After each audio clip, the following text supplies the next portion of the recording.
Good morning, friends. Happy Monday. It's me, Jamie, the founder of the Holistic Spa Alliance, and soon you'll be joined by not only myself, but Angela Golden of Golden Skin and Wellness. And today's casual conversation, today's chat is going to be about product lines, not specifically the brand, um, um, the making of the decision to choose the brands that we want to work with, what's important to us, what we look for within a product line. So, good morning, Angela. How are you? Good morning. I am well. How are you doing? I'm doing wonderful. I am kind of snuck in this different space in my house. And so the lighting is not great, but hopefully you can still hear me fine and we'll have a great conversation today. Well, I'm looking at the lighting because I'm always in the same spot for these talks. And for the Mhm. last night, I tried taping because I did notice with these talks, these 11, they are strong. What do you think? I think it helped. We'll have to look back on old ones, but I think it helped. I have been eyeing those a little bit more lately, and this is kind of a perfect segue into like choosing products and what we bring into our, spas and stuff. Sometimes it's just these conversations and it starts to, pique an interest, but perhaps maybe I'll even use the word influenced. I've been seeing them a little bit more on social media and probably slowly influence that these look really cool, actually. A really nice way of softening that fascia that wants to really be stuck in those positions to help smooth these areas. So, was this your first time using it? It was, and I have to say, I put him on when I was in bed, but I'm still like hanging out with my husband in bed. And I could feel them stopping me from like I was smiling and like chuckling a little bit with him, and I could feel it stop my eyes from wanting to crunch up like that. So, and I don't know about you, but I have very vivid dreams. So I have to imagine I'm using a lot of expression through the night. I'm one who tosses and turns. So my face is like smashed into the pillow on the side and my cheeks going forward and I turn, I sleep on my stomach for a little bit. So like I could use it for that in particular of just like having the face being distorted Well, in all these different directions. this is actually, oh, thank you so much, Oh. Remedy Skin. Um, this is a good segue for us though, because I'm not using like the Frownies brand. Um, some plain old like sports tape that you cut yourself. Like the You're right. kinesiology tape, is it that type of? Yes. I would like to point out Bungalow Orlando did say that they have pillows for that, and those are interesting. I have seen those. They kind of like you can still lay on your side, but it like keeps your face off the pillow. It just like supports your head around your face. I've been meaning to try one of those. Okay, I'm gonna take a look at that. That one's not on my radar, so But nice. I know that like a really good silk is good to help with probably not for like as dramatic as what I was saying with the face being moved around like the facial muscles and fascia and whatnot, but I know the silk might be a nice for I guess I'm going off the rails because it's not the same. More for like complexion and breakouts and just not irritation on the skin. So I guess those are two different things. I'm gonna check those pillows out though, now that I'm gonna have to Google it. it's almost like kind of skin recommendations Yeah. by where like if you're a little more acneic, maybe a little younger, going for that silk Yeah. pillow. But then I assume the pillow is different altogether though. oh yeah, Okay. yeah, it's like a yeah. But if Alright. you're mature, we are, and it was just my birthday, so I'm extra mature. Um, then maybe the face tape. But I did want to talk about this one thing today before we roll into the product line, and I didn't realize what a good segue this is. But the woman that I found the tape from is another holistic esthetician that I follow on Instagram. Her name is Aomi, and she has Evolve Skin Studio. Do you follow them? Perhaps I Um, do try to follow everybody that follows me, so perhaps I do. I have to admit I haven't been on social media to really be involved as of late. I kind of ebb and flow, so I'm sure I am, but well, good for you not being involved. But something. she's like a magician with her facial massage, and that's why I follow her. I really hope one day to take a course with her. But Nice. point of this is that her studio is located in Asheville, North Carolina, and she has been hurt by God, the hurricane.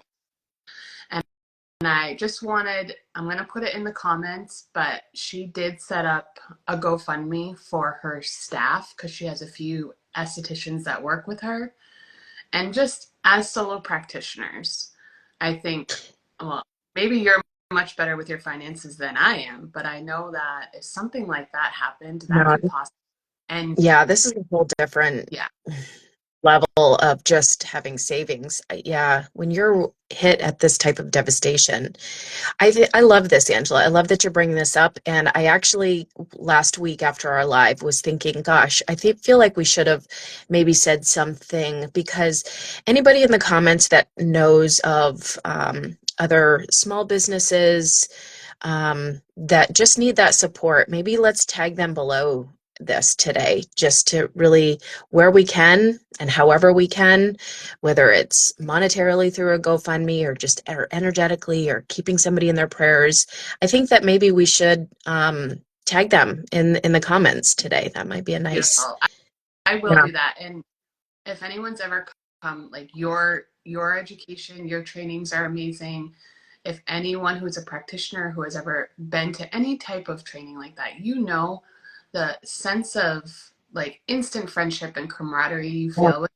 And it's like our community is very small as solo practitioners, and I don't think it's often that we have a like we always want to help, not often that we can find a clear this is how you can help kind of situation.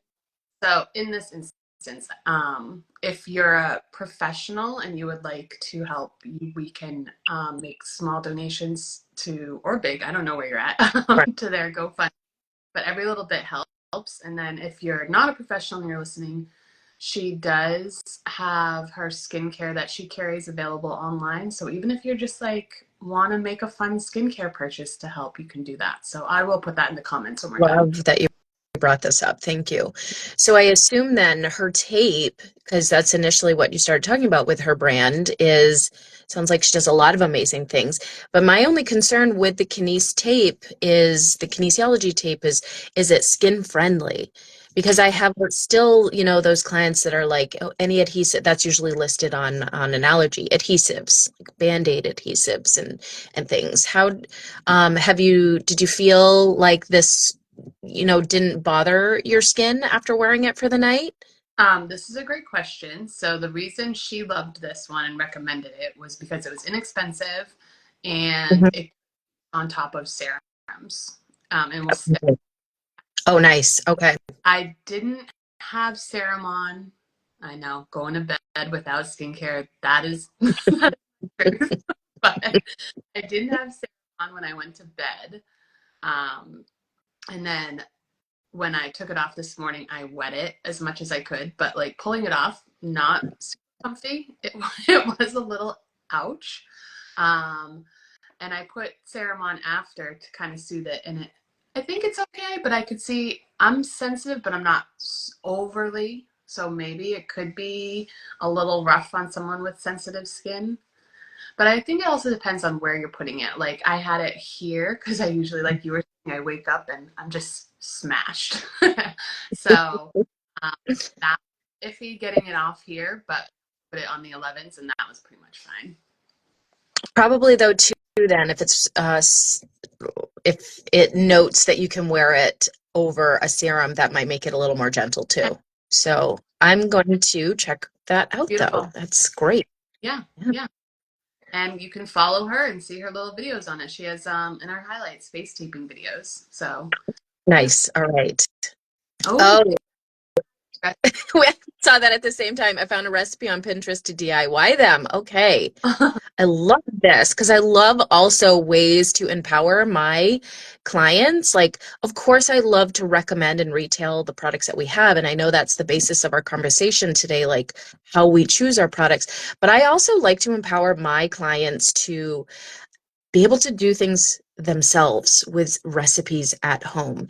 Um, like purchasing an organic raw honey for a mask. And yeah, it's going to be messier than something that's curated and formulated by a professional, but that's a nice way to fix up a mask to really soothe and calm the face. Or for somebody with children, we've all had children that have had like rashy skin or bug bites, and just putting oatmeal in your tub. So things that sometimes we have in our cupboards, or like your comment bungalow, Orlando, just finding a recipe on Pinterest to do things yourself. I love the combination of offering professional and then again empowering them to look to see what they have and that they can make for themselves. Do you do that too, Angela? I do. I totally agree with that. And I love that. And that, for me, the equitability in beauty is very, very important. Like all women should feel empowered to, do those beauty rituals, no matter what the budget Mhm. is. I don't know about you, but I grew up extremely poor, so it's very close to my heart. Um, love the honey. I always am recommending honey, especially if you're doing anything like if your skin barrier is just had enough, Yeah. pull it back like that with honeys, with really high Hmm. one, like you said, the oats. Um, and that's another reason why I really love gua sha because technically you don't even need Yeah, a yeah. So I love that you're into that as well. And the treatments are gorgeous. The high quality, high end skincare is beautiful to have. It makes it feel very precious, but we should be able to take care of ourselves no matter what. absolutely. That's a nice way of putting it. That's really what it comes down to. And obviously the people, and I feel like our case, Angela, the women behind the brands that we choose to work with, um, really take the time to curate and pull together all of these different, whether they be individual ingredients or herbs to infuse or whatever it is, to lovingly pull these together. And then of course they're formulated so that, I just mentioned a mask, a honey mask specifically will drip. So now it's formulated with perhaps a little more beeswax or something else. It's going to help it stay on the skin a little longer so you don't have that messy aspect. So there's still two sides of the coin there. And as far as what they're lovingly and beautifully curating and putting together for us, which kind of segues into what our conversation is a little more about today. Like, what are you looking for when you're making a decision on bringing on a brand? And then we're not wanting to be like brand specific today, but what helps you make your decisions and what do you look for in those lines that are being curated for small practitioners or larger,